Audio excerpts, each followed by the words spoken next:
Butchko here, and today is cat food making day at our house. So we have turned the Butchko / Wellness Works kitchen from human food into cat food preparation land. And I've got my very special guest here, Michael Butchko, who you will probably recognize as my spouse, here to talk to us a little bit more about why we do this whole cat food process thing and what it's all about. So without further ado, Michael Butchko, can you talk to us a little bit more about why we started this idea of grinding up 18 chickens? Sure. Okay. So we had this book, Whole Health for Happy Cats, for a while, and then it was a year ago, next week, that Shadow, our oldest, our ragdoll, who is 3, had some health issues.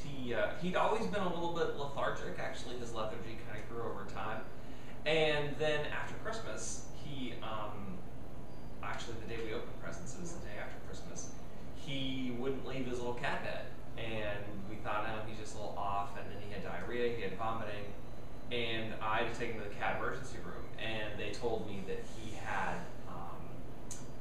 a heart issue, and that he was probably only going to live about 2.5 years, and at that point he was 2.5 years old.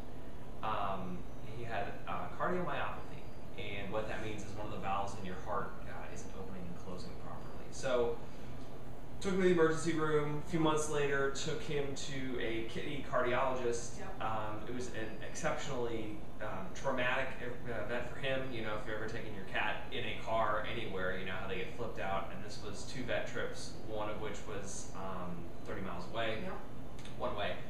So one of the things that we decided once he got sick was, you know, we had this book, and within this book, there's a lot of great tips, but there's also a section on why you should feed your cats raw food. And we obviously, folks who've been to the website know that we're pretty serious about our own food.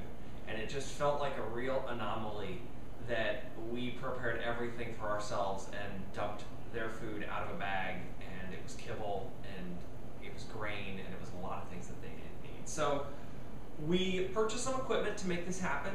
Some things you'll see us use in future videos, subsequent videos.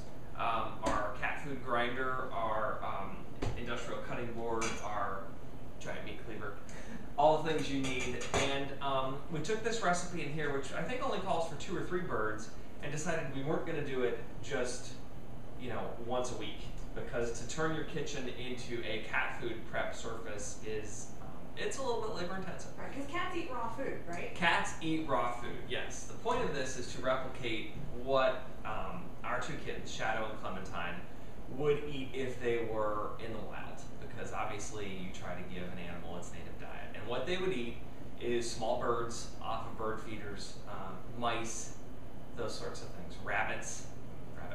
So this, the recipe that's in here that we're going to follow today attempts to replicate what a small bird in the wild would be with all the various supplements and minerals. And part of the reason we grind whole chickens is that when cats eat a bird outside, they don't leave the bones. Yeah, there's just one of our whole chickens. So this is like a, what, like about a 3-pound rooster? It's a game hen, and on average they're about 2.7 pounds a piece. And so 18 of them will make right around 50 pounds of cat food. Yeah, so we know this because last night Michael got our handy dandy spreadsheet out, and I will try to make this available for download on the website. Hopefully somewhere you can look for a link below this video and find it. But yeah, so tell us what you did. Well, basically, we only want to do this 3 or 4 times a year. And so we extrapolated the recipe to be roughly 18 birds, which we have found.